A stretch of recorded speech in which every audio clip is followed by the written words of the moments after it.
Manhero akanaka vana vaMwari.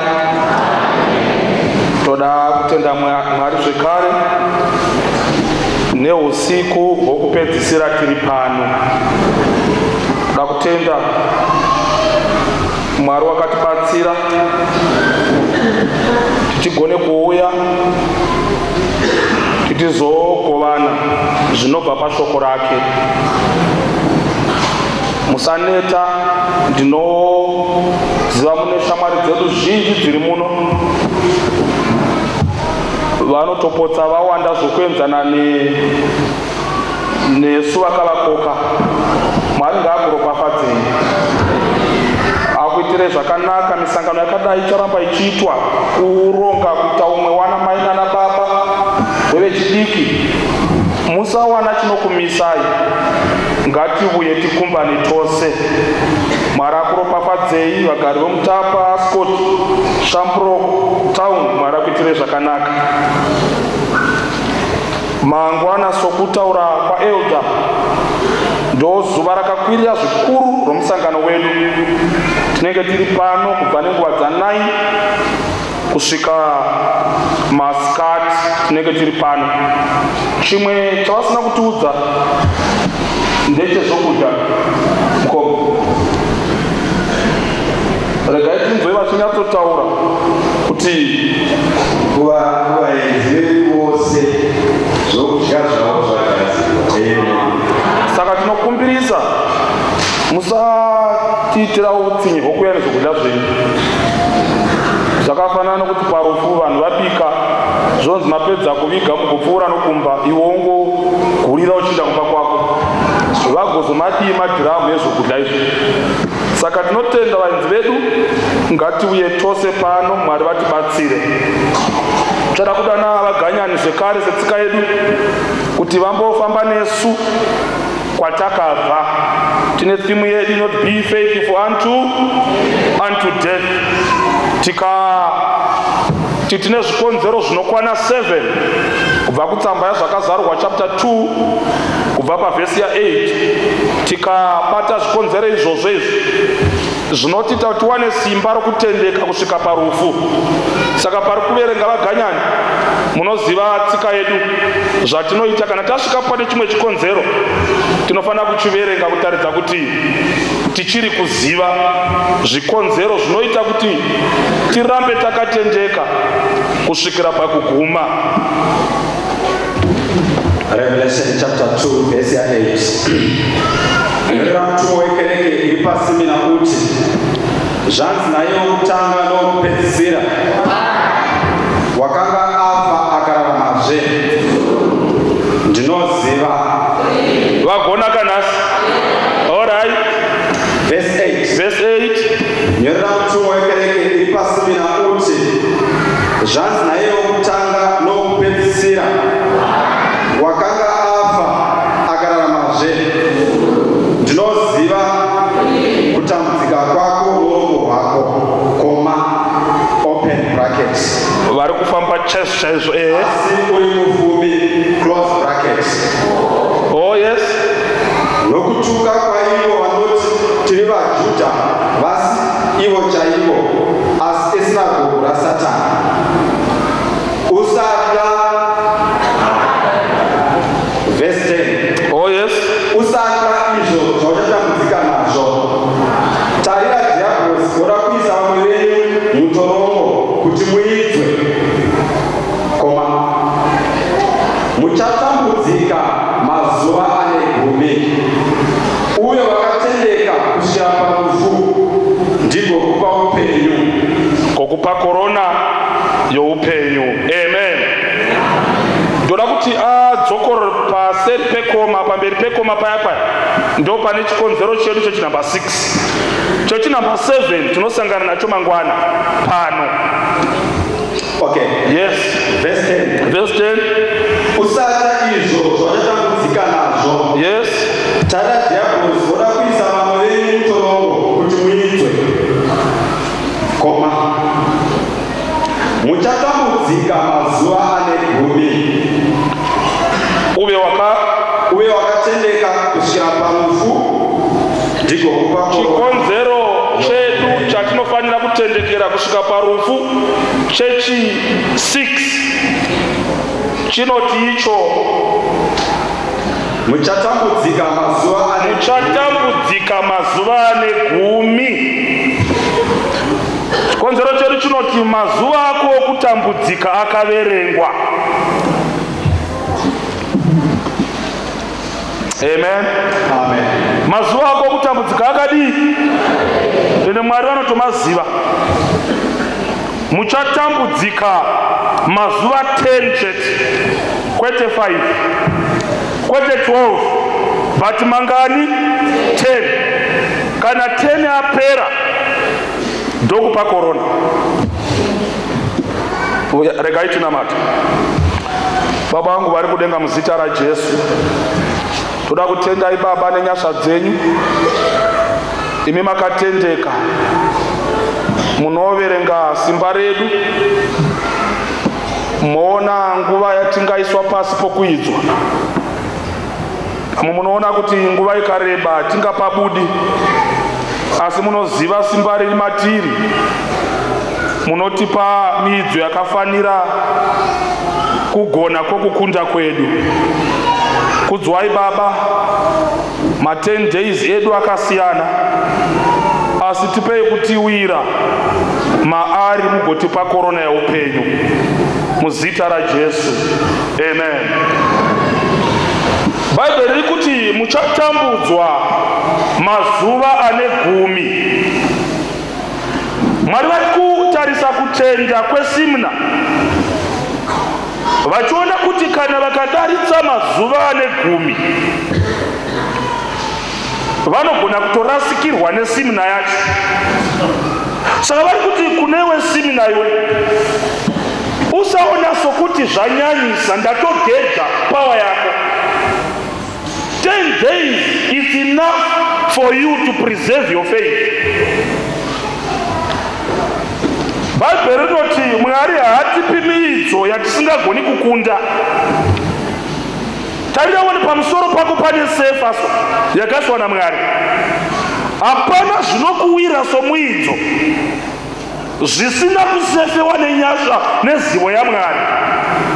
Rangarirai paya Mwari vakati ndinodi nhai, ndinoziva. Saka hatizogoni kuidzwa beyond our capacity to endure. Ndosaka vachiti kuSimna, ndakupa 10 days. Pa 10 days apa unofanira kutendeka kusvikira parufu, ndigokupa korona yeupenyu. Dambudziko riri mukati meupenyu hwako harina kukurisa, nguva yaratora haina kurebesa. Mwari vanoziva. Tsungirira kusvika parufu ugopiwa korona yeupenyu. Mwari havakurirwi naJamaica. Mukomana waimbogara kumusha kwedu unoti Jamaica kana achipuhwa tea nechingwa, very particular guy. Vamwe vaiona sokuti hadze dzakaita sokuti shoma njere dzacho, but wanga ari particular with these things. Nerimwe zuva unoti achipuhwa tea unotanga asheka teapot. Zvonzi naJamaica, unoshekerei teapot, wadii kungodira? Kanza handidero kusheka uku kuinzanisa. Papa anenge achisheka unenge asina kutarisa teapot, unenge akatarira chingwa. Kanzi ndiri kuda kungoinzanisa tea yacho nechingwa ichi kuti ndione kuti zvinopindirana here. Ende ukazomuona apedza kusheka akudira nomurumiro wanoita chingwa, mhedzi dze dzichitotamba musoro kuti handingarumisi. Tea yakawandisa. Zvino Mwari kana akakutarira ari kutobhalanza ma 10 days acho. Akatarira dambudziko, so hakurigwi naJamaica. Unenge achitomixa kuti uyu unoda 3 days, uyu unoda 4 days. uyu unoda dambudziko rakaita so, uyu unoda rakaita so, uyu tikamupa rakadai torasikirwa naye, uyu tikamupa rakadai rinomubatsira kumuveza kuti agone kuwana chimiro chingaponeseka. 10 days.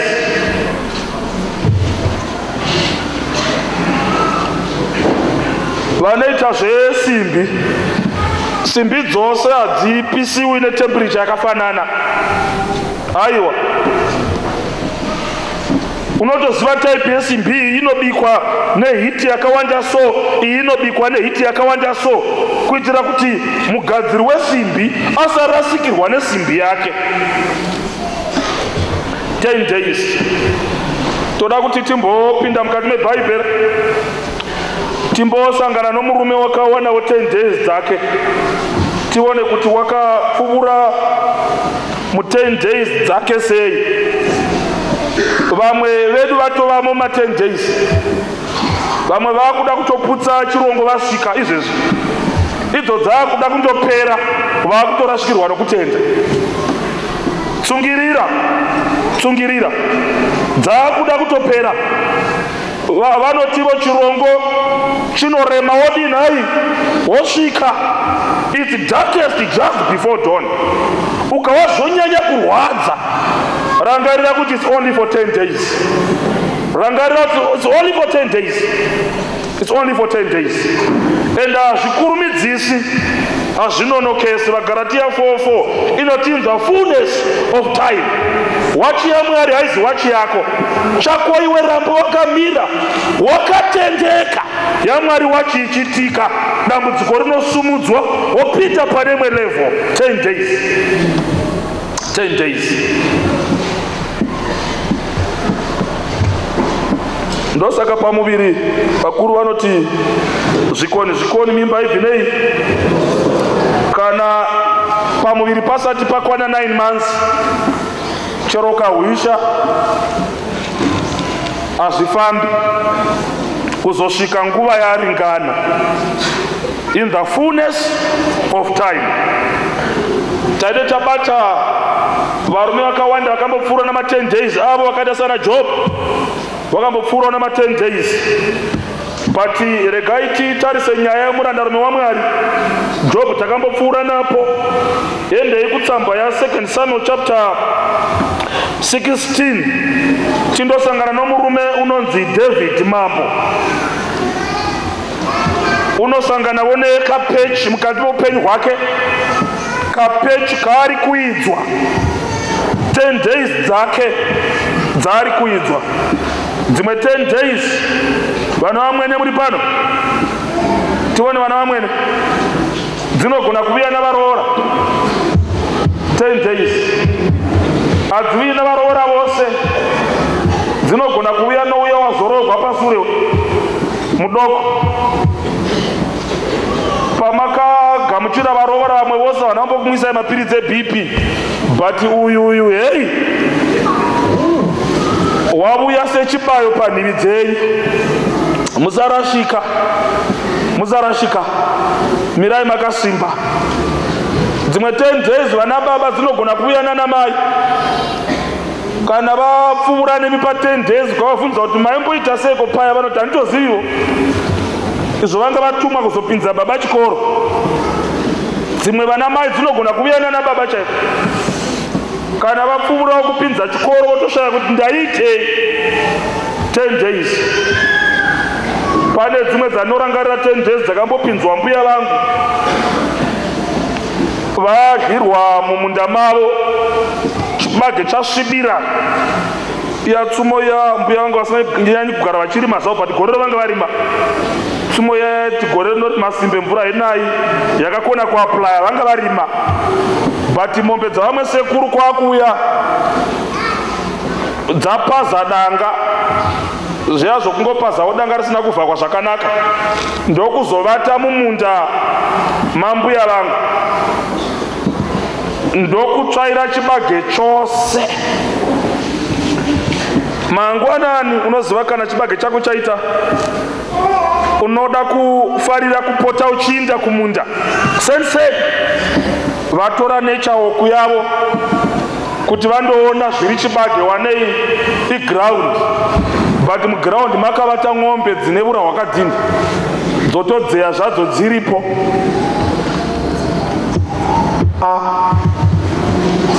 Kwakuti ng'ombe dziya ndokudzitarisa kugwara rasekuru, sekuru vaya kwakudzigamuchira vakanyarara kumushaka.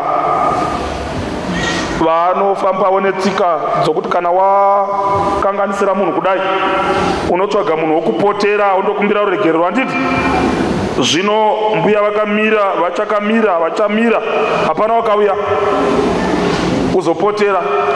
Ivo BP rava apa pamusoro pamabago avo, ndobva vazoona ivo sekuru vaya vamene vabuya,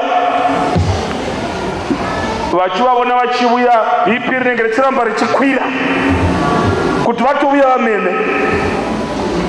Imwe pfungwa yakavanyaradza ndeyekuti kuda vaitavo zvivindi zvozokumbira uregerero vari voga, vati tisapinza vanhu munyaya iyi vangazotaurisa. Vachisvika vanoramba vakamira, zvikanzi naiwe unobayirei fertilizer mabagwe ako vamwe vasati vabaya. Vakambogara kumusha unoziva nyaya iyi kuti ukaona ng'ombe dzadya chibage chakabayiwa fertilizer dzinoita mudumbu. Zvikanzi chine ngama yangu ng'ombe yavo nedzimwe dzavanga vachiri vana mazita rarara nomudumbu. Ndatofuratira ng'ombe dzokuvara nomudumbu. Ndauya kuzobvunza wakabaya.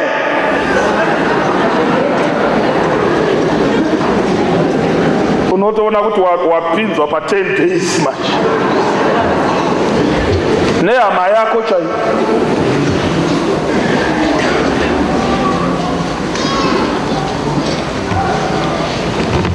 Days unofana kutambudzika mazuva mangani 10. Regai tifambe naDavid chapter 15 ya 2 Samuel verse 30 tanga verse 13 na 14. Waitonga zvakanaka David ari mukati memuzinda wake, ndokubva mwana wake Absalomu angofunga zvokumupandukira. Mondoiverenga nyaya yacho. Maitiro aita Absalomu manje mufana uyu waitaimira vanhu vaiuya kumuzinda kuzotongerwa mhosva nababa vake, iyo vogamuchira pasuo vasati vauya kuna baba. Baba vacho ndo vanga vari mamboka, iye ari mwana wani nai wamambo. Obva Bhaibheri rinoti waivabata zvakanaka kuti avabe moyo. Zvonzi mauya kuzotongerwa mhosva zvonzi kungoti hazvo dai zvaita munhu wakaita seni achikutongai mhosva dzenyu. Vaya vanhu vofugama. Zvanzi Absalomu aibva avakisa manje. Vaya voti ndakisiwa namani. Mufana wakanaka. Baba vake havadero. Vakisiwa. Wovabata rukoko zvakanaka-naka. Achifamba navo ondovasvitsa vakuda kundosvika kuda kuna mambo. Zvonzi chifambai zvakanaka. Good day. Hello. Kuda waizoperekedza imwe kisiya nokukisa ruoko rwake obva ati mwa odayo achiti bye munhu chero achinda kundotongwa namambo unongotongwa achiti but is David racho dare akaita somwana wa fana une rudo uya. Asi izvi waizviitira kuti abe moyo wavanhu achida kupandukira baba vake pabushe. Ndobva zvaitika hoyo wamobiliza vanhu wakwira Hebron zvikanzi ndoda kundobayira chibayiro chemhiko yandakaita naMwari ndiri pagera. Izvi vari kuronga strategy yokumobiliza vanhu kuti apandukire mambo. Regai timanye patinoda. Mambo wapandukirwa. Rangarirai ndisheka uyu David wapandukirwa akutiza manje verse ya 13 na 14. 15 verse 13 na 14. Zvino nhume yakasvika kuna Dhavhidhi Yes, ikati mwoyo yevarume vaIsraeri yotevera Abhusaromu dzatotanga 10 days kezi. ipapo Dhavhidhi akati kuvaranda vake Ndokuti kuvaranda vake vose, vakanga vanaye paJerusarema, yes, simukai titize. simukai titize. Ari kuti ngatitize ndiani? Ndisabhuku here? Amupi vana vaMwari. 10 days dzatotanga. Mambo haasi kuti simukai tigwe. Unotomuziva mwana wake, because mwana wake ka dai ari umwe waiti simukai tigwe, but Abhu waimuziva kuti kana mufana atsamwa ndini baba vacho, hama dzangu muri pano, simukai titize. Pamuzinda wamambo ndopaigara chigaro choumambo ka. Mambo vari kuti ndakutosimuka pachigaro choushe nditoita zvokumanya. Verenga verse 14. yes, Ipapo Dhavhidhi akati kuvaranda vake vose vakanga vanaye paJerusarema, simukai titize, titize, nokuti kana tikasadaro kana tikasatiza hapana mumwe wedu ungapukunyuka kuna Abhusaromu. hapana kana wani. Kurumidzai tiende, Kurumidzai titize, arege kutibata pakerepo, atitire zvakaipa nokuparadza guta nomunondo unopinza. muri kuona shift yacho here, kuti mambo vari kubva mumbiri yeumambo. Mira zvako ganyana, 10 days dzatopinda manje, pakuda kutomanyiwa naShe. Verse 30. Verse 30. Yes, Dhavhidhi akakwira nomukwidza wegomo otiza, woyo otiza, akafamba achingochema. ndimambo kau dzatotanga 10 days, wake akafukidza musoro wake, akafamba asine shaka, akafamba asina shaka. navanhu vose vakanga vanaye vakafukidza misoro yavo. Muripo here vana vaMwari? Vakakwira Dzatotanga 10 days, pakukwira kwavo, vakakwira vachingochema. Vanhu vana Dhavhidhi vari kuchema, iye Dhavhidhi wacho ari kuchema. Mambo havana shangu, vanhu havana shangu, kwaya iri kuimba, iri kungochema. Madzimai ari kuita soprano mukuchema, madhara vachibhesa, mudhara yemukuru hana bhutsu.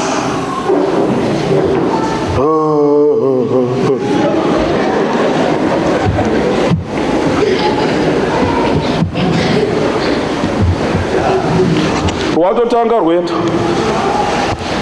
Una sudden shift yacho kubva paumambo kwete pausabhuku, paushe, kuburuka kubva pachigaro.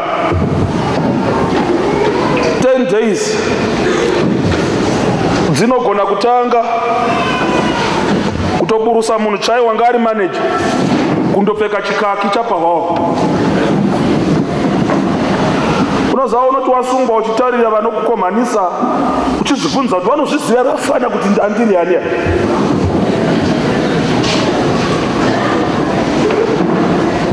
Unoziva 10 days dzikatanga dzinogona kukwidza bhazi rawakapesera kukwira 30 years ago,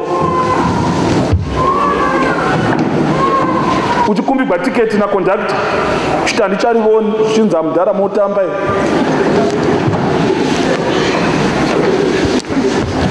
Unoziva unogona kuenda kundorobha uchibva mudzimba nhatu, kunyogwa zita parosta rokuklena chemba pa10 days, kunzi chitatu ndichamainingi.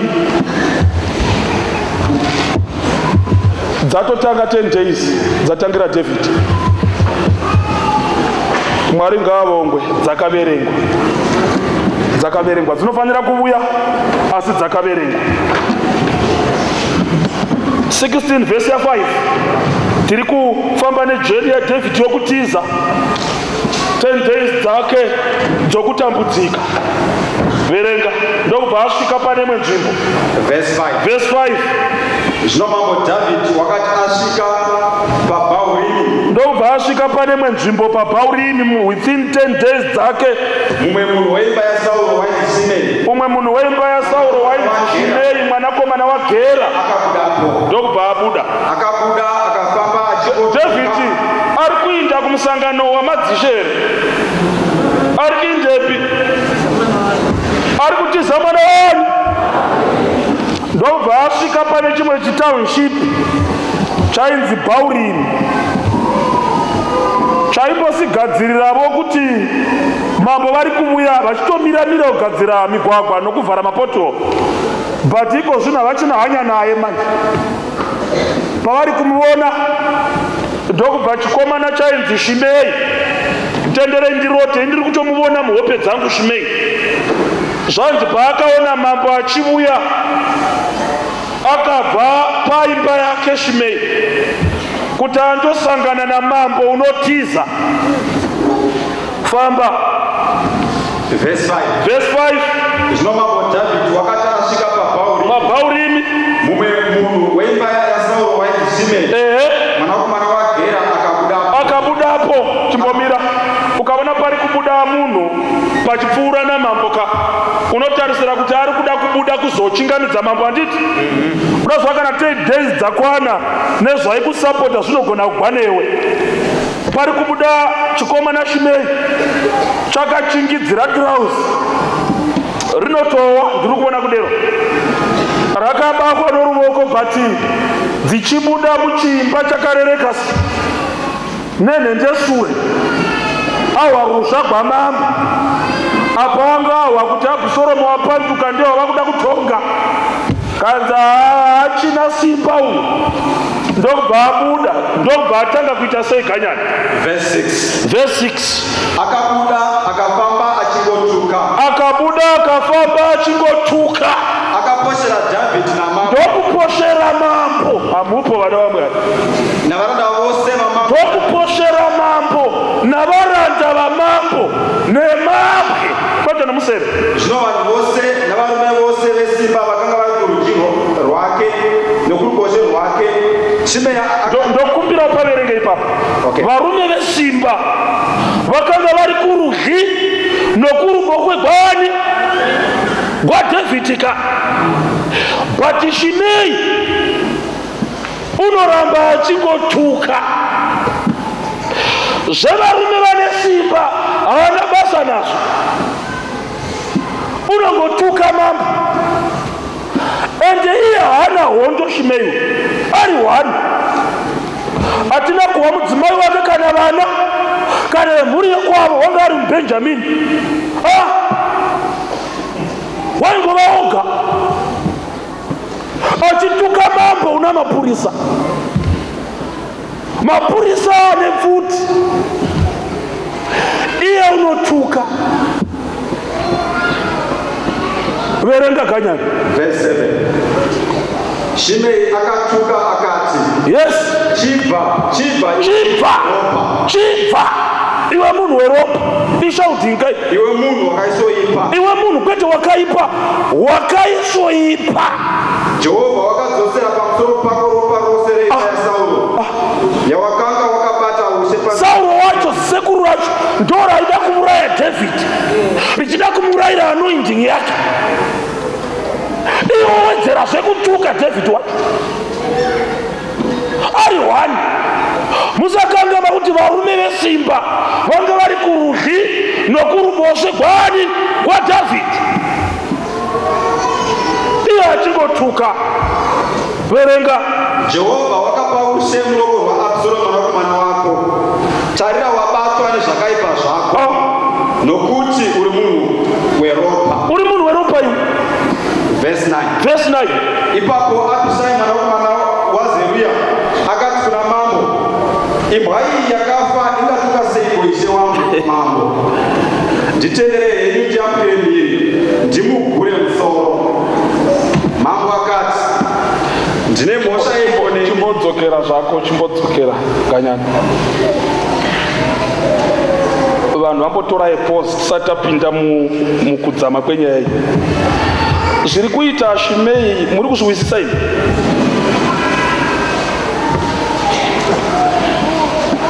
shasha dzanga dzina David kurudyi kana kuruboshwe ndinongopai masymbols etype dzavarume vaifamba naDavid. Asi Shimei achingotuka kuzowana Abhishai manje ati nditenderei mambo, imha kwete mhenyu yakafa iyo, ingatuka seiko mambo wangu. David akati enda unouraya. David akati iwe ndine mhaka yeko nemi, imi vana vaZeruya ini moda kutiitisa mhosva sei? Kana Mwari ati nditukwe, rega atuke. Unoziva zvaida kuti Abhishai aida kukonesa 10 days padhei rechi4. Mwari wati kuSimna, ndakupa 10 days dzokutambudzika. Let no man cut the days in short. Chasunganidzwa naMwari pasawanikwa munhu anosunungura, ndiye Alpha naOmega, kutanga nokugumisira. Mai dzenyu 10 days muchishautiwa nomurovora, pasawanikwa baba munini vamunondorevera murovora, zvonzi uyai mumurove ndigare ndizorore. Aiwa 10 days ngadzipere kusvika kuzara kwekapu yokutukwa kwazadziswa, imi maramba makatendeka kusvika parufu.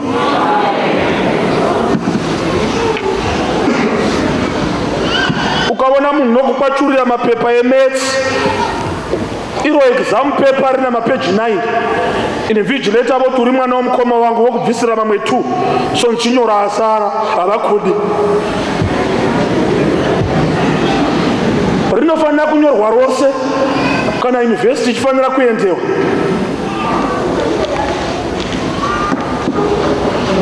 Kuna naAbhishaika endo shamwari dzavazhinji vanoda kukurumidza kubvisa vanhu ma10 days. Dzaunoti shamwari dzako ishamwari dzako dzinokubatsira kuti uburwe pa10 days. Kwandakawa nyaya kuti makashaudiwa ini ndinouyako, ndinouyako. Iwo tovati kana manguwana yekugwirisa chete yokudzokera ndokutsvagira. Tingatsvaidzi munhu, kutsvaidza munhu seizvi vakoma. Tingatsvaidzi munhu wakakutambudzai murume uya, wakakutambudzai, tambudzai murume uya, tambudzai, ndinosvikako. Timubatirana. Ende ndo shamwari dzinodikanwa idzodzo. Ende tinopedza nguva nadzo kudarika mumunamato. Nyaya yanetsa zvonzi reka ndidane shamwari yangu, haina zvainenge ichingoita chete, but inenge ida kungokubvisa mu10 days. Chitaura mashoko asingavaki, ichingokuseva uchichemerera, uchimboita shungu uchichema, chiseva misodzi nekona yendike chifi. Chinyarara shamwari, chinyarara, tichaona yekutamba. Gara zviyawo nepassport, ndinoenda newe ini, ndinoenda newe. Usagara nomurume ari so possessive, so murume anda kukuhandla so like his property. Hazvichaiti zviya. We're in a new dispensation. Ndangu vada kukupusa, ndakakuudza this guy pawakanditaridza paya muchiri mucourtship, when you're going out, and I checked something in him.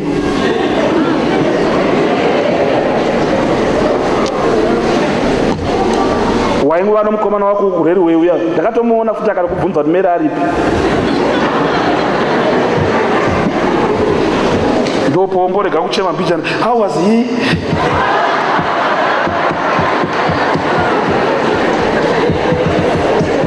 Kwavhunza madzimai akapinda ma10 days navarume vavapanapa, ava magwaimani varume vacho.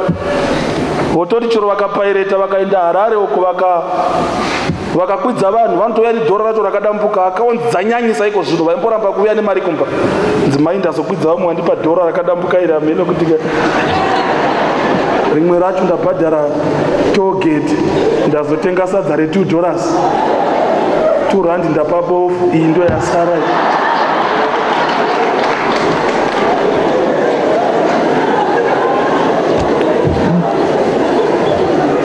vakapinda mu10 days vakapfuura. Ramba wakatsungirira variko vakangopinda, hauna kumbowaguye guno yemgana vakakundikana. Vamwe vakambozama ndokugumira zhira vari here zvinore kuno mbwa paona iti kusvika vanhu vatoitera hwe. Vamwe vakambozama gumiramwe takakonesa 10 days. Ati munoona kwayaimba musimo chii chakanetsa 10 days.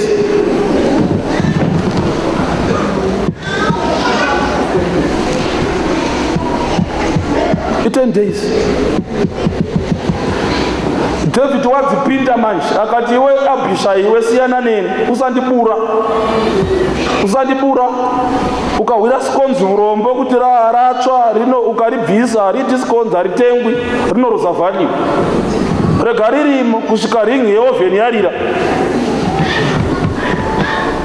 rinowana value. In the crucibles of trials Mwari vanotibika. Ndakatimbosembula chale uone kuti patendi vakomana vanga vana David 2 Samuel chapter 23 verse 8. Ndira ndikokupai sempo yemhare type dzacho nedzimwe dzanga dzina David apa saAbishai pandakupai nature yevakomana vaisiwanzo kufamba naDavid. Vamwe vacho vakanga vachitovapo paituka Shimei 2 Samuel chapter 23 verse 8 kusvika 23 kana tasvitswa. Verse 8. Musoro nyaya unoti chii? Mhare dzaDhavhidhi dzaifamba nadzo. Ndio mazita emhare dzaDhavhidhi awo. Joshebhi Bashebet Mutakemoni. Yes. Mukuru wavatariri. Yes. Iye wakanga ari Adhino muEzini. Wanga ari Adhino muEzini. Komana.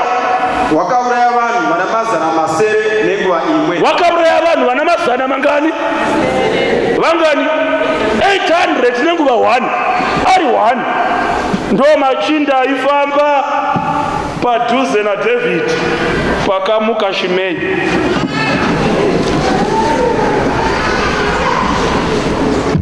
Famba komwe wanzani wakamutevera ari Eliazeri. Famba mwanakomana waDhodhai. Yes. Mwanakomana womuAhori. Yes. Mumwe wemhare nhatu dzakanga dzina Dhavhidhi. Yes. Musi wavakavamba vaFiristia vakanga vaungana kuzorwa varume vaIsraeri vabva. Iye akasimuka akabaya vaFiristia kusvikira ruoko rwake rwaneta. Ruoko rwake rukaomerera pamunondo wake. Jehovha akavakundisa kwazvo. Isembo chete yeshashi uoyo. Vanhu vakadzoka vachimutevera. Shimei dzakabata katrauzi kakaiswa elastic dzichituka mambo. Famba Shamwari koumwe wakamutevera. Yes. Wakanga ari Shama mwanakomana waAgi. Yes. muHarari. Yes. vaFiristia vakanga vaungana paRei pakanga pane bindu renyemba. Vanhu vakatiza vaFiristia. Asi iye wakamira pakati pebindu akarirwira ari oga akauraya vaFiristia. Jehovha akavakundisa kwazvo achigwira bindu renyemba. Hondo imwe yatiza akasara ari 1 against army yavaFiristia. Kunzi musoja 1 wakunda hondo yeZambia ari 1 achigwira vhuredi 1 ndo wanga aripo achingofamba zvake. Shimei achibuda. Usafungaso kuti paunosafa pa10 days kaMwari hapo uripo nengerozi dziriko zvadzinobudzwa naMwari kuti chimbomirai 10 days. Mirai kumugwira. Mwari dai mandigwira vavengi vangu vasimuka zvonzi bodo. Imi ngirozi musaita manyawi. Toda kuinda kundogwira zvinzi regai adzingwe basa 10 days. Mwari muri kudenga, makasika denga nenyika, Mwari wa Isaya, mungakonewa here kundidzosera pabasa? Yezi nzina tiri pa 10 days mfano wako kanzi simna muchapinzwa mutirongo for 10 days choroka tsvaka maloya namagweta anozikamwa 10 days 10 days. Umwe nomwe ane mhezha yake. Verenga uwe vakomana vacho. Verse 18. Zvino vatatu vakuru vari makumi matatu vakaburuka vakasvika kuna Dhavhidhi kubako reAdhurami nenguva yekukohwa. Boka ravafisira rakanga radzika matende pamupata weRafeni. Zvino nenguva iyo Dhavhidhi wakanga ari munhare akavanda Dhavhidhi, uye varwi vavafisira vaiva paBheterehemu nenguva iyo. Dhavhidhi akapanga. That's why I say naikanya. Dhavhidhi akapanga mvura yetsime reBheterehemu. David mambo paringopuhwa maiti simba wanga akavanda ari mubaka rimwe zuva, ndokubva zvanzi hondo yavaFiristia iri paBheterehemu pane tsime raDhavhidhi remvura yaaifarira. Asi noti wanga asina mvura, waingofarira kumwa patsimeni. Ndokubva 3 varume vaikomanda zvipoka zve30-30, first top 3 ndobva vasvika vachindoona David mubaka. David ndobva vataurira, verenga, vakanzi ndopanga mvura ini yapatsime.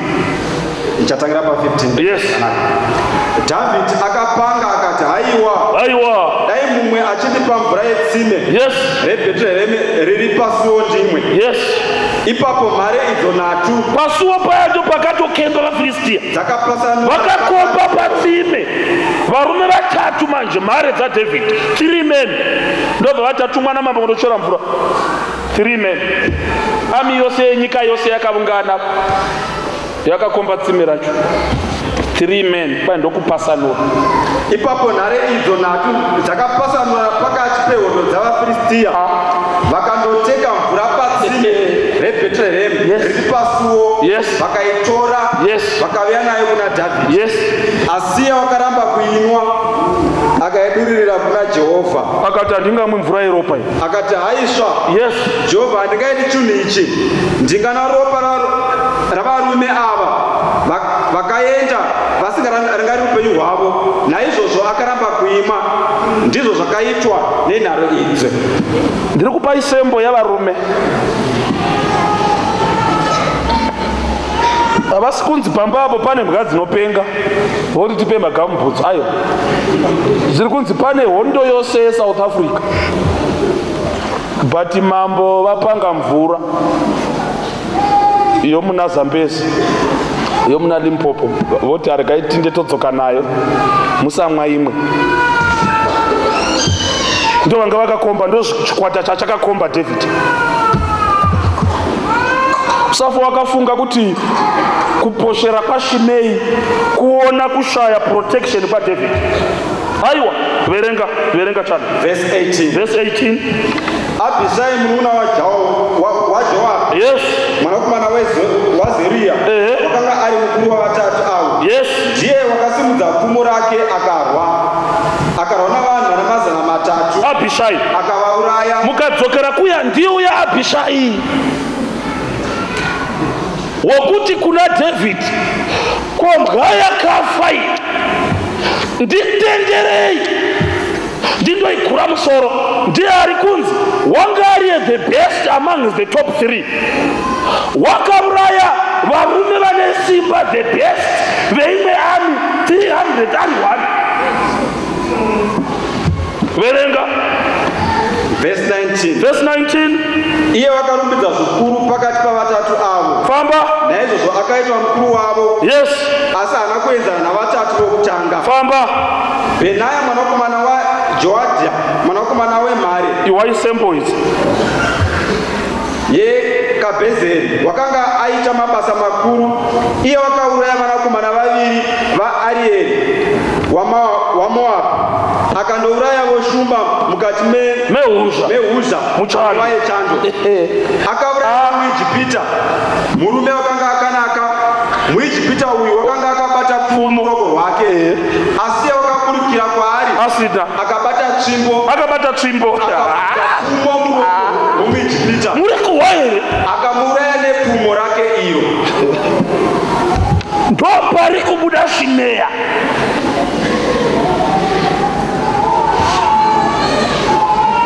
kutuka mama. Yes. Iye wakanga achirumbidzwa kupfuura vana 30. Yes. Asi haana kuenzana navatatu vokutanga. Yes.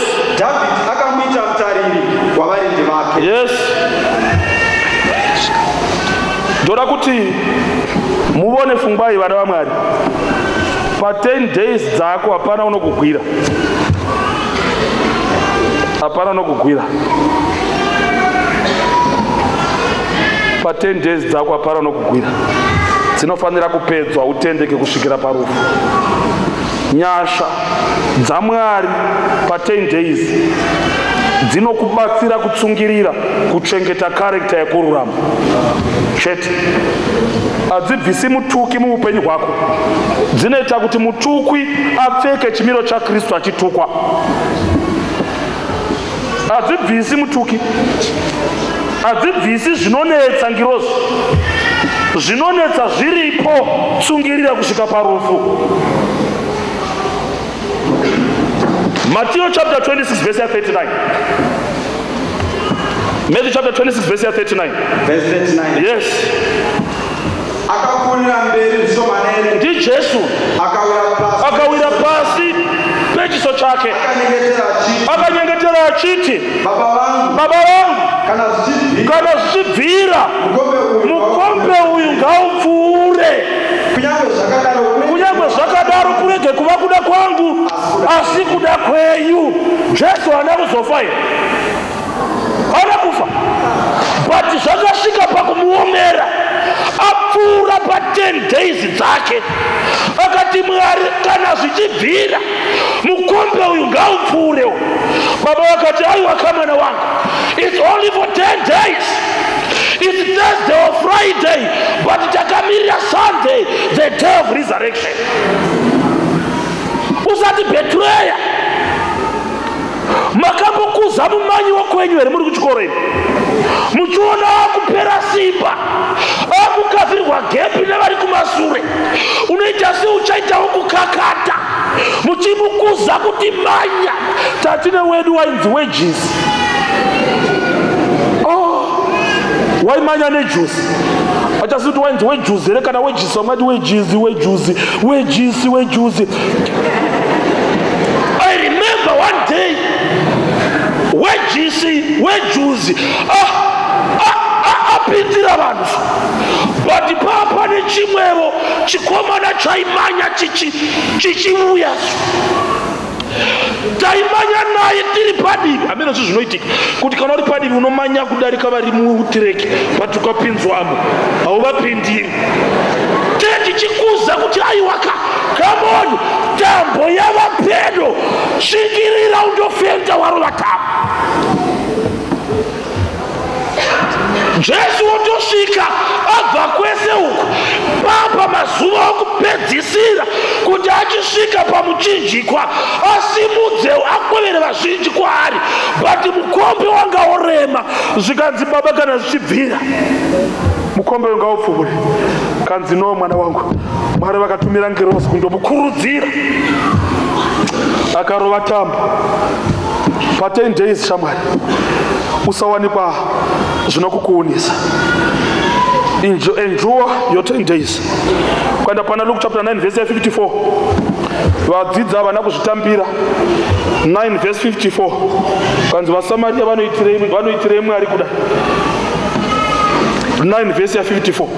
Verse 54 na 56. Verse 54. Yes. Vadzidzi vake Jacob na Johani vakati vachizviona Jesu achidadirwa, munoda kuti tite moto kuruke kudenga uvaparadze here? Zvikanzi kudii? Asi iye wakatendeuka akavarayira akati, ipapo vakaita kuno mumwe musha. Zvikanzi sha tiri kunetswa navana todana moto here ubve kudenga. Zvikanzi aiwa varegei mukombe wangu. Amen. Mukombe wangu unopfuvura. Matthew chapter 16 verse 21 to 23. Peter uyo watakambodzidza Jesu ataura kuti ndichada kuzofa. Zvikanzi naPeter iwai verse 21. Verse 21. Kubva panguva iyo Jesu wakatanga kuratidza vadzidzi vake Yes. kuti unofanira kuenda Jerusalema Yes. kundotambudzwa navakuru Yes. navaprista vakuru navanyori Yes. nokuurawa nokumutswazve nezuva retatu. Yes. Petro akaenda naye vari voga. Petro ndobva atora Jesu vari voga. Akatanga kumurayira akati, Peter uya mamuziva uri kurayirani? Jesu kurayira Mwari. Anzi unoona mukuru nyaya mamuchitaura yaya haizinyoreka kuti imi manje takasiya zvose zvatinazvo izvi tifunga kuti muchagadzira ushe panyika. Isu totongavo toita masekretari toitawo maminista. Zvino ima kuti moda kundofa takasiya tagovera minda kumusha nokuti ava takasiya tatichiredzesa izvokuredza ticharedzi tavaredzi vavanhu. Pride iya takataura iya pakaporeswa mbuya wondodzokera zvachiti chinyi Jesu afa bandobva atanga kumurayira akati chii. Verse 22. Verse 22. Petro akaenda naye vari voga akatanga kumurayira akati Mwari ngaakunzwirei ngoni. Aizvo uri kuudza Mwari zvikanzi Mwari akuwirei ngoni. Ndati vakawanda vadzivisi vama10 days kwai Mwari ngaakudii. Munohwisa urombo Mwari ngaakudetserei akuwirei ngoni. NdiPeter kanzi chii.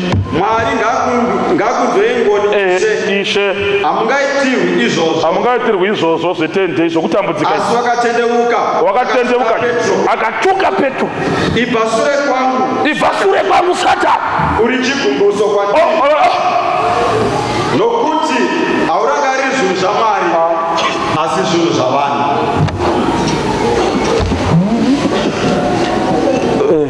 Unoziva kana munhu ava mu10 days dzake usamunetsa. Vari kuvanowedzera kutokuvadza munhu anofanira kutopiwa simba rokuti akunde. Wakabuda muchechi asangana ne10 days dzake achimboita sokuti obuda sokuti uchimo. Vamwe vondosvika kwaari mazvikanzi aiwa imi maipinda weipapapa muchitupa navanhu kwavo.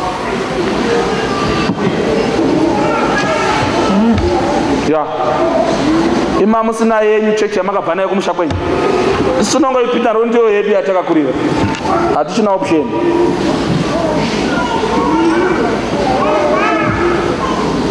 Zvikanzi bva sure kwangu Satani. Ukaona hama yako inoti musi waunda kundonyora zama yoti usaenda mwana wangu, unoziva zama rinonetsa, zama rinogozha, usanetsa, rinokwidza BP, gara zvako pano pamba ndichakubikira man'uchu. But mangwana vachada dhuku kaya vanenge vakatengegwa naticha. Vanoiwana dhuku.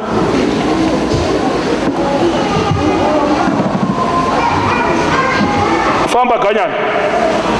Ndokubva aramba achingotuka Shimei dzoka kunyaya yedu. Aramba achingotuka Bhaibheri rinoti kwai wakazosvika woita imwe staira manje. Chapter 16. Pane staira imwe yanga woita wanga wasvika papi? Totanga panai. Pavhesi ya9 Famba shamwari famba. Verse 9. Ipapo Abishai mwanakomana wa Zeruya akati kuna mambo imbwa iyi yakafa ingatuka seiko ishe wa mambo. Nditenderei henyu ndiamukire mhiri ndimugure musoro. Verse 10. Darika pesa apa paari kudziviswa namambo zvikanzi hatingadero. Pavhesi ya13.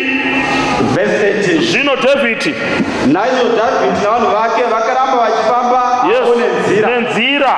Shimei akaramba achifamba nomujinga megomo. Shimei akaramba achifamba nomujinga menhai. Vakatarisana nani? Anga akangomaka David. Idzi 10 days idzi ndedzanidzi. Ndedza David. akamuita sei? akafamba achingotuka nokuposherana mabwe nokumupfumburira guva. mambo navanhu vose vakasvika muripo here vana vaMwari? vakazororapo. wakaramba achingomukушira guva, asi mambo haana kukona. Bhaibheri rati mambo navanhu vake vakasvika, vaneta asi vakasvika. Amen. Though exhausted asi vakasvika. Unoziva zvinoita Satani mu10 days dzemidzo? Unogona kuuya nemidzo isina effect but inongobhowa. Ukada kutarisa zvimwe zvinhu zvinogwira vanhu hazvina substance chaiyo but inongova attitude. Kuti nhai David yumapfumburirwa guru vaimi munongozuzaka. Haunombova rume vanorovana kwanza hangandikweburi chani tukakura naye kanyani kungosvika uchidaidzwa varume mose filai muri mushangu dzavaganyani. Umwe murume wongouya hakuroimbama unokudai.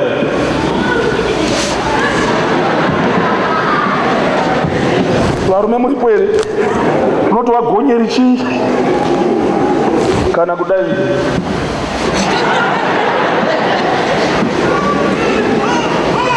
Mabhachi anokandirwa pasi ende chero kasvika magwire zvonzi hangandikweburi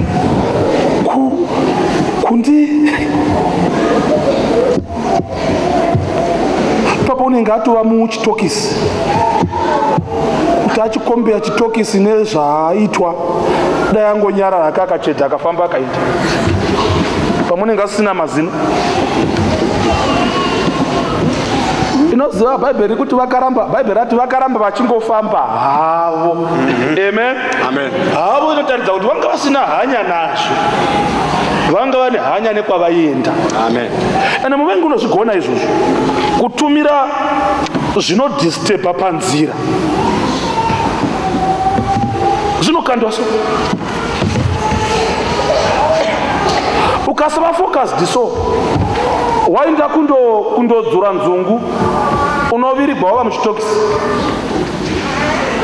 Paunodzura nzungu paya pomukatsura yausingatodyi, ukasamira kuti ufunge zvakanaka unokaruka watogwenya badza chimwango chaunga unacho chokuzotimba dziya dzisingadzuriki, wotodzingirira tsuro wonyatsoziva kuti tsuro haiba kuino neshoka. Hazvipindi mubrain in the heat of things. Manya chaiko nayo tsuro iya. Uchiperekedzera tsuro yako navanemka vokumaraini kundosvika vogama nemka dzavo ndokumaraini kogara vatete kuti mwana wezanzi yangu wafemegwa watouya kuno ndashaya kutotuma kumagrosa kundotenga chingu. Pasvika murume womuzukuru wako chimanya apa wanga waenda kundodzura nzungu wotomanya kumagrosa zvonzi iri dhora nderakovoyo wondoona zvaungaita. Wosvika kuyaona paita vanhu vachitamba kana Filipa iya kana yaitaitamba kana sinuka wobheja poita nharo pasinuka mobayana namatanda aya motorovana worova munhu te zi wadigwa mvura zi wongohuta uripo. Mupurisa umeonebva kuti wanga ari pasecond shop wotobuda zvonzi mondi pano wotosungigwa mavoko sure kama wotoediwa neyo.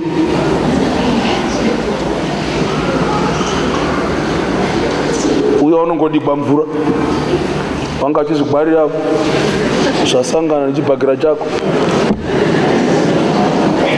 tondovirigwa vamusero yomukati wotosunga makumbo namaoko kachai kuti ufunge urimo manje kuti asi zvakauya sei ndakangozvimbira kundodzura nzungu chandandodzingira votsuro yandisingadli.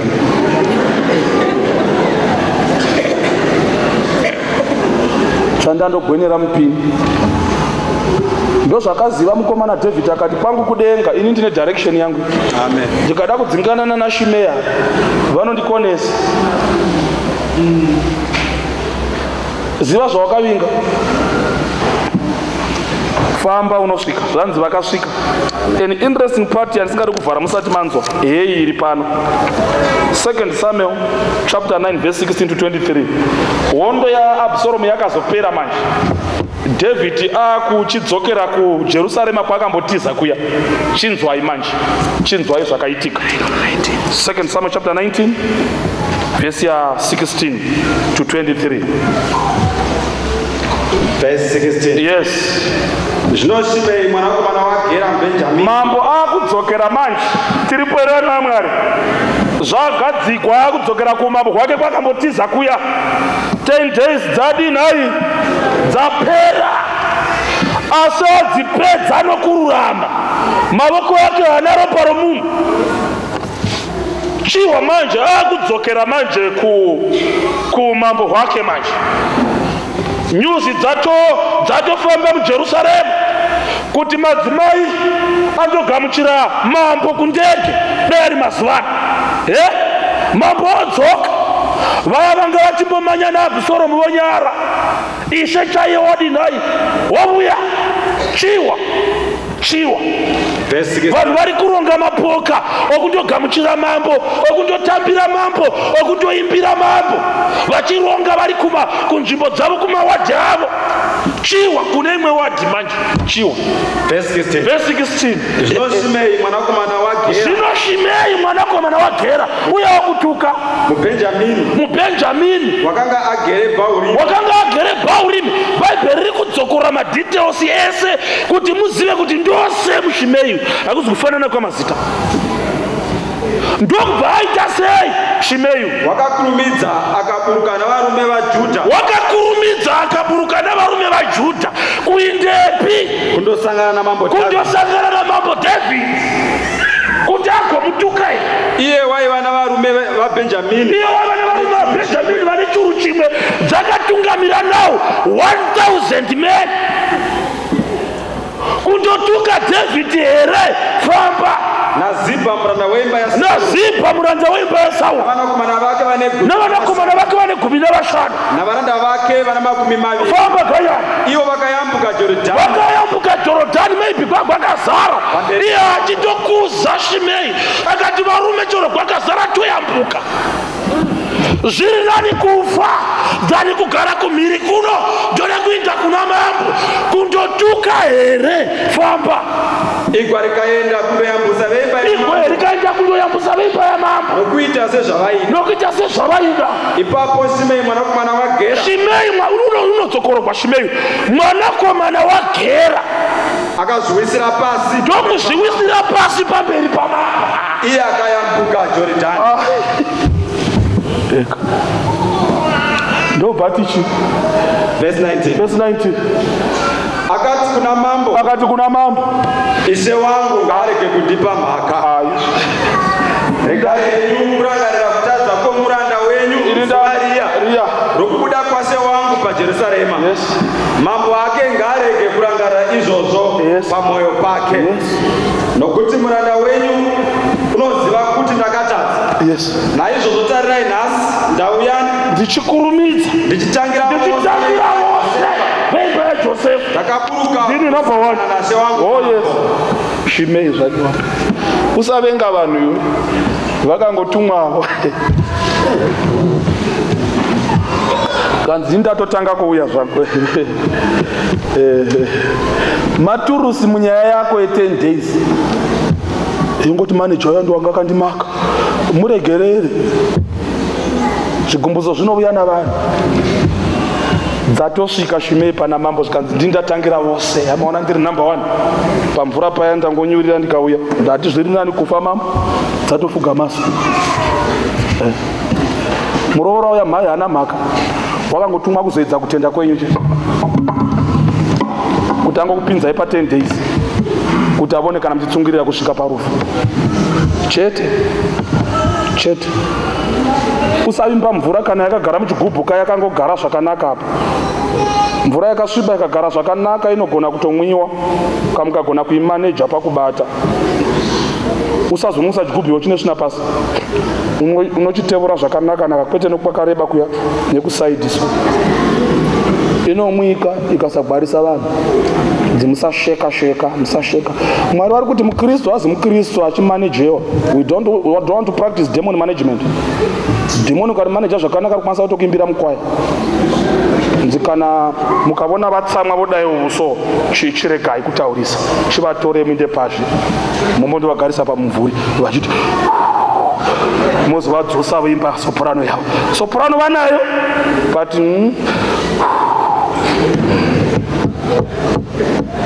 zvino 10 days dzinobatsira. Variko vanoti haina ndabasa namadzimai nandikechi because hatorina kana dhora rekombi.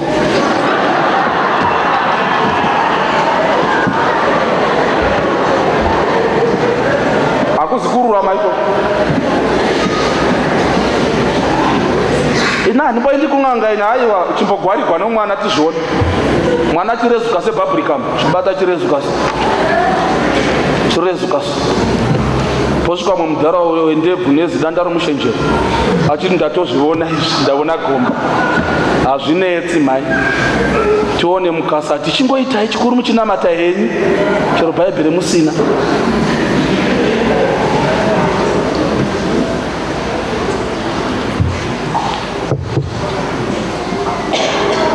Panofanira kuva nezvinonetsa zvinoidza munhu aidzwe akunde atendeke kusvika pakuguma. Andi muri kutoona zviya zvaidza zvacho zvakutokota pamberi pamambo. Gope riya rabva svika ndatokurumidza kutangira vose. Ndakurumidza ndauya zvangu. Mambo wangu paya pamakapfuura paya ndindakakukandirai ivhu. Iye David akaramba achikunda. Ndobva ati chiiwai Abishaiuya. Verse 21. Asai mwanakomana waZeruya akapindura akati Shimei hapana here kuurawa pamusoro pechinhu ichi nokuti wakatuka muzodzo waJehovha. Dhavhidhi akati ndine mhaka yeko imi mwanakomana waZeruya zvamunoda kuva vavengi vangu nhasi. Kukaona munhu mumwe waIsraeri nhasi here? Munoti handizive here kuti ndiri mambo waIsraeri nhasi? Yes, ini ndiri mambo. Akati kuna Shimei, ndiri mambo. Haungafi. Haleluya. Mambo akapika kwaari. Haleluya. Uri mambo yo. Nozashumba izvinetsi ichifamba nomuraini ichikonera zvimwanana zvinohukura. Haizvinetsi but ngapapfuure zvimwe zvimwa zvine saizi yezvimwa izvi. Iri hoho zvomboparana hausviki patifamba nezibhurudhogi rako sa haunetsi nezvimwa zvomuraini zvenge chingoteerera zvoisa muise pasi iwe uchifamba zvako nezibhurudhogi rako. Chikonzero chokuti unokona kuzvinyaya imentality yesimwa zvakaonda. Bhurudhogi chairo harizvinetsi nezvinyaya izvi rinoenda kwarakananga. Harimbozvinetsi ende rikasvika pabhini rine zvokudya zvimwe zvimwe zvose zvinotiza rodya zvaro. Tiri vana vomambo isi. Zvikazi naDhavhidhi ko ndingauraya munhu ini mambo naye Abhishai. Pfungwa dzako dzakadhakwa here? Ndiri mambo kai? Nofunga kuti ndingakonera mufana uyu Abhishai, kukonera mufana Shimei. Zvinonyadzisa chero munhu mukuru, uri munhu mukuru chaiye unozikamwa munomu. Une ndebvu dzako chena, uri mukuru unozikamwa muno. Wovhirimwa nechigrade 0 chabva pakreshi yedu pamutapa. Iwo wokuru washangu. Wopeta tirauzi pamagirosa woti nacho uchitinyira vana vabati mwana vanobata iwe komukuru madizvi wanditsika mushopo wanditsika ziva zvauri. Amen. Ziva zvauri. Famba through the 10 days in confidence. Tinosvika. Takaverenga vhesi yaiti ndivanani avo zvikanzi vakabva mukutambudzika kukuru vakapfuura with confidence and faith in the Lord. Mwari kudenga ngatisesedze vari kuvarimo ma 10 days avo. Aiwa, tsungirira Mwari vakusesedze vakupfubudze mukati mezvinonetsa. As brother Vela is playing. tasvika pamanheru okupedzisira musangano wedu. Takabata nyaya dzakawanda. Iye wakatitendeka kusvika parufu. He is the first and the last. Wokutanga nokupedzisira. Tikabata pfungwa yekuti wakanga afa akadinai akamuka. He is risen. He is risen. Iye akataura nesu akati ndinoziva matambudziko anokunetsa, your situation ndinoiziva, so don't worry. Kataura nesu achiti usahla zvautatambudzika, usahla nokuti uchaiswa mutirongo. But Mwari ngaavongwe. It's only for 10 days. 10 days dzedu dzakasiyana. Vari kupfuura mukati memidzo mukuru as I'm talking. Vangouya kuno zvokukwe vatsoka. Regai ndiinde kuimba yaMwari. Paunoona waunofunga kuti ndiye akauyisa muidzo uyu mukati moupenyu hwako, unomuvenga, wova derailed kubuda musiporo. Hallelujah.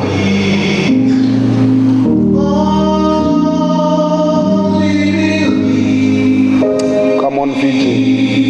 All things are possible. Tinosvika. Hallelujah. Tinosvika vana vaMwari kumusha kwavapedo. Sarasika mu 10 days dzoupenyu.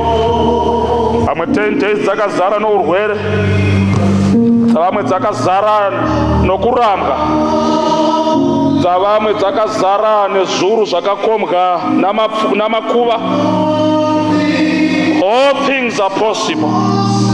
Akatanga rwendo nesu, anotisvitsa nokururama. Tinosvika. Though tired, asi tinosvika. Vakanga vaneta David neboka, asi Mwari ngaavongwe, vakasvika. Ungavanherera hama inodikanwa. You are passing through a trying phase.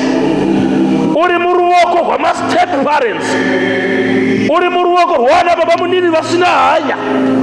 But remember, pain won't last for eternity. Pain may endure for the night, crying may endure for the night, but joy comes in the morning. Takatarisa Jerusalem nokutenda, takamira mugungwa ramatambudziko nokutenda sangano. Tinosvika rwendo destination yaro yakatengwa neropa ramuponesi. Tina assurance yokuti tinosvika. Only believe. Ndiri kutaura na somebody akabirwa kutenda kwake nomuvengi, akabirwa kutenda kwake nezvinonetsa zvenyika ino. But I'm calling you back. Only believe. Trust in the Lord. Mwari wokudenga ngaakuropafadzei. We want to stand like a great army of God. Vana Mwari taakuda kunamata. Munamato wako here kuti Baba ndibatsirei pandiri kupinda mu 10 days dzoupenyu hwangu. Pandichapinda rugwaro kwakati usahla kwete zvaunotambudzika, zvauchatambudzika. Probably dzimwe 10 days dzavamwe dziri mberi, asi uruda kuti Mwari ndibatsirei ndigone kupinda mu 10 days dzangu nokutsungirira, ndigone kutendeka kusvikira parufu, ndigone kutendeka kusvikira parufu. Kana chireva kurasikirwa nebasa nokuti ndinochengeta mutemo waMwari, let it be. Only believe. Mwari unokuchengeta. He will prepare a table pamberi pezvinodzivisa. Only believe. Denga rinokosha kuti rikoneswe nezvinhu zvamangamanga. Vana vaMwari munamato wako here ukuthi Mwari ndibatsire nhasi manheru okupedzisira. Mwari ndibatsire nditendeke kusvikira parufu. Kana uri munamato wokusimuka uri panzvimbo yauri, Mwari vakuitire zvakanaka. May the Lord bless you. May the Lord bless you. Patiri kumira, I'm calling a special group tonight. Tinoda kutaura neboka rakasanangurika manheru anhasi. Pane boka rehama dzangu neshamwari dzangu. Takava tose kwevhiki ino. Ndangariro dzako dzikadzoswa. Waimbosiva noukama hwakanaka naMwari wako, asi nemhaka yezvinonetsa zvoupenyu wakadzokera sure. Unoda kutanga patsva naMwari. Want to recommit your life in the hands of the Lord. Vamwe venyu munoda kutozvimisira even kubhabhatidzwa. Takambofamba teso murwendo urwu, patine mhaka yezvinonetsa usasha. Mwari vanoziva. Jesu vakataura nevati ndinoziva zvakakuwira, but it's not the end. It's not the end. 10 days dzoupenyu dzakakuomera. Mwari vari kuti pachine mukana wokudzoka zvekare. Am I speaking to somebody? Ari kuti pastor had backslidden, but ndoda kutanga patsva naMwari. Ndoda kutanga patsva naMwari. Brother Velapi, somebody is deciding. Somebody is deciding, my brother. Hallelujah. To follow Jesus. Pawakabva unokuziva kuti hakuna zviriko. Uri kuti baba ndakuda kudzoka iri. Kovira. Handizivi zvingandiwira mukati meupenyu hwangu. Rufu rwakawira nyika. Ndakanga ndiri mwana woumambo ndikadzokera sure. As now I've decided to follow Jesus again. No turning back. No turning back. Kana aripo akadaro ari kuti pastor had backslidden, just show by raising your hands wherever you are. God bless you. God bless you. I'm seeing a lot of hands over there. God bless you. God bless you. God bless you. God bless you. I'm not bothering you. Bandoda kuti pastor tapera uyai kuno. Pane muzodzo waMwari pakati pedu. Ndinokumbira, honor your decision manheru anhasi and glorify the Lord. Terrify the deaf. Famba muchiuya kuno mberi. Vese vakasimudza mavoko nevari kuti Kristu, taakuda kudzoka isu. Taakuda kudzoka to the Lord of our childhood. Mwari ndo bujaya bwedu, ndo mhandara hwedu. Famba muchiuya mukwira nemasteps aya. Muuye kuno tinamatetese. God bless you. God bless you. Manheru anhasi is restoration. Manheru kudzokedzana naMwari. God bless you, my sister. God bless you. Sing on, brother Velapi. Vanhu vaMwari vachiuya. Vakanga varasa kutenda nezvinonetsa zvoupenyu. It's your night. Vese vakanyoresa pazvipepa zviya pakati pevhiki. It's the day of recommitment. Hallelujah. Hallelujah. Baba izeni vakomana kadzira isesa. Hallelujah. Baba muchiuya kwira izeni kutusvika kuno. Muzodzo waMwari akamirira kuchingamidza. Hallelujah. Fambai muchiuya. Uri kuti I want to recommit my life in the hands of the Lord. Mwari, I want to make a vow. Ndanga ndadzokera sure ine. Penyu hwangu amamvemve. I want to make use of this revival. I have decided. I want to make a decision once more again. Oh yes, sing on, VJ. Hallelujah. Hallelujah. Famba uchimuya. Hallelujah. Hallelujah. Famba uchimuya. Usatya. Mwari vanoziva. Mwari vanoziva. Famba uchimuya. It's a night of recommitment. It's a night of coming back. It's a night of recommitment. Famba uchimuya. Mwari wokudenga ngaakuropafadze. Mwari wokudenga ngaakuitire zvakanaka. The world behind me, the cross before me. Hallelujah. Ndiri kutaura nana mai nana baba. Mazuva akadai tichamashaiwa. Mwari vari kutidana kuti vatipe simba rokumuka, kuti vatipe simba rokumira, kuti vatipe simba rokumira. Mwari vanoziva. zvawakapfuura mukati mazvo zvikaita kuti urashe kutenda. Mwari vanozviziva. Uya kuna Mwari manheru akanaka nhasi. Vakomana mayuthi aMwari, zvakanaka here naMwari? Kana zvisina kunaka, make a movement. Mwari wokudenga ngaakuropafadzei. Fambai muchibuya. God bless you. Many are coming. Many are coming. Many are coming. Many are coming. Ndiri kuona dzimwe shamwari dziri kuperekedza shamwari dzacho. Hallelujah. What a beautiful moment. Thank you, Jesus. Tarira vona vaMwari vachidzoka.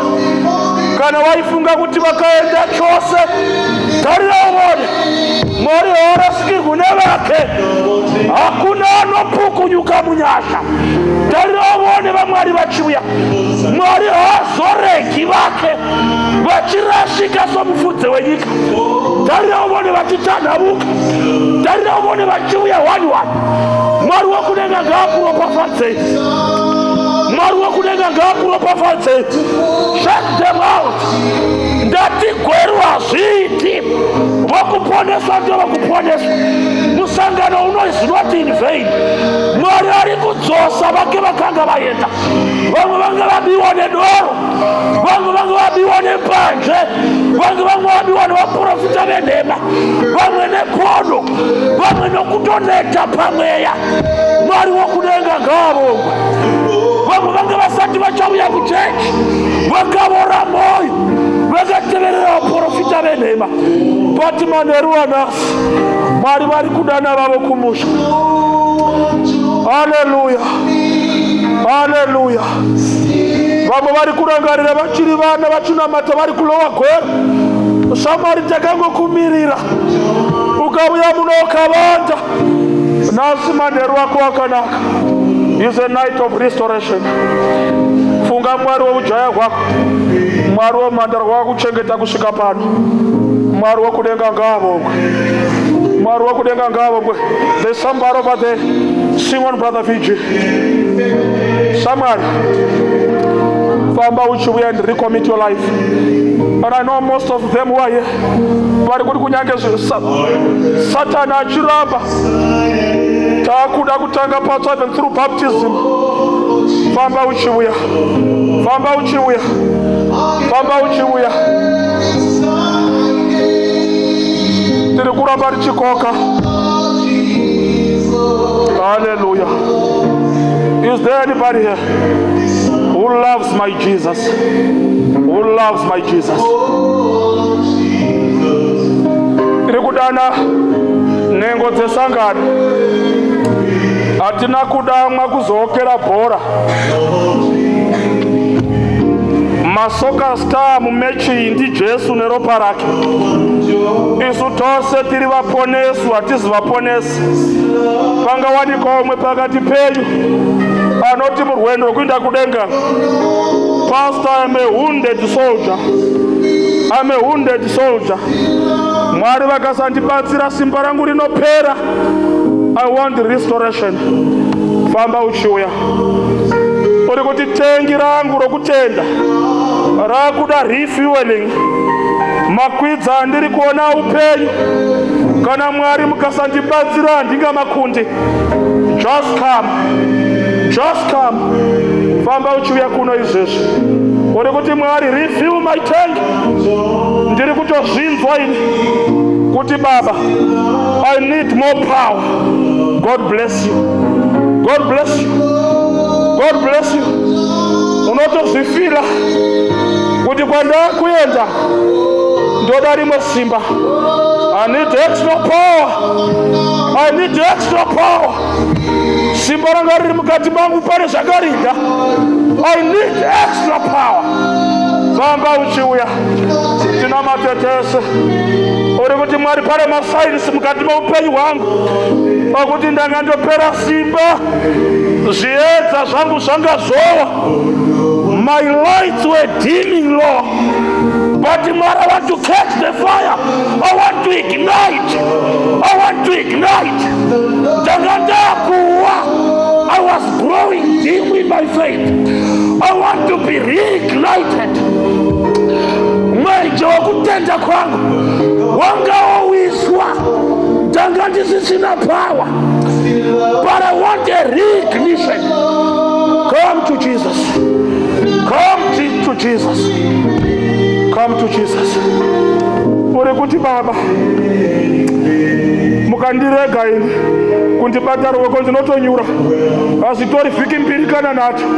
Mukasandibata ruoko ndinonyura. Come to Jesus. Come to Jesus. Come to Jesus. Come to Jesus.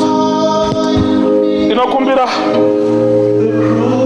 Sekura Kulandala, may you twist again the focus of the camera. We want to do a Nicodemus way here. Camera ichina kukutarira. Nicodemus wakauya usiku. Obuya kana wangu uchika maziso ya kamera. Come to Jesus. Come. Mwari wanga ane nzvimbo na Nicodemus. Famba uchiuya. Famba uchiuya. Famba uchiuya. Famba uchiuya Samari. Mwari havakuitiri zvavanoda kuitira vari kunoko, because you are arrogant. Mwari vari kuti huya kana uchida kuitirwa zvoda kuitirwa. Ariko anoti ko ndikaramba ndakamira usaita nharo naMwari. Kana Mwari vati mira panzvimbo yokuropafadzirwa, come and stand at the right place. Uya panzvimbo yakafanira. God bless you. Usarizena kudarika mweya mutsvene. Even if I'm standing here, chero kana matuwa Mwari vanonzwa. You are not clever than the Holy Spirit. Mweya waMwari uri kuti uya kuno. Usamira. Izvozvo zvinokuitisa nharo nomweya waMwari. Ndo zvinoita kuti upenyu hunyangirwe nesimba romuvengi. Give in to the Lord. Just give in to the Lord. Just give in to the Lord. Usarizena pamberi paMwari. Usarizena pamberi paMwari kuzvitupa zvikanzi taikiu. Haubvunzi uchiti ndiri seri kunoga mundivoni. Mwari vari kutaura kuti varuda simba in the restoration.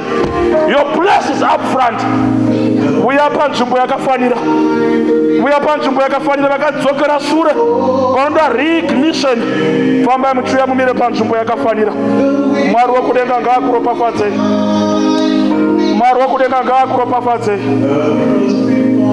Mwari wokudenga ngaakuropafadzei. Is there anybody here before I close? Is there anybody here? Atiri kuti udzokere usina kurapwa. Taakupa nguva ino kumuzodzo waMwari. Famba uchiuya.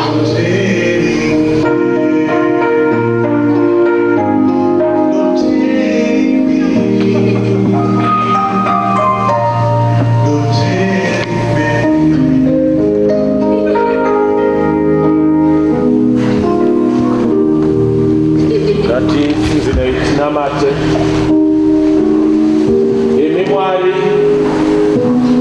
Imi Mwari wedu munogara nekusingaperi. Imi Mwari weruponeso rwedu. Imi Mwari wezvivimbiso zvisingakoni. Hallelujah. Marerekera nzeve yenyu zvino kunzwa kukumbira kwedu. Tendai nemazuva 10 miidzo mukati meupenyu hwedu. Kuburikidza nayo pane zvamuri kubata matiri. Haleluya. Toda kuisa boka iri rose mukati meruoko rwenyu. Munoziva mitunhu iri kufambiwa neumwe neumwe ari pano. Kana kuna ngakutedzemuka vape isimba vamire. Amen. Simba renyu raMwari mweya mutsvene ngarisimbise umwe neumwe wevana venyu. Amen. Vamire vakatendeka kusvikira pano. Amen. Amen. Tine vanhu venyoya kuno mberi. Amen. Munoverenga hana yeumwe neumwe nezvimiso zveupenyu. Amen. Itirai umwe neumwe wedu zvakaringana kutenda kwedu. Amen. Vana vedu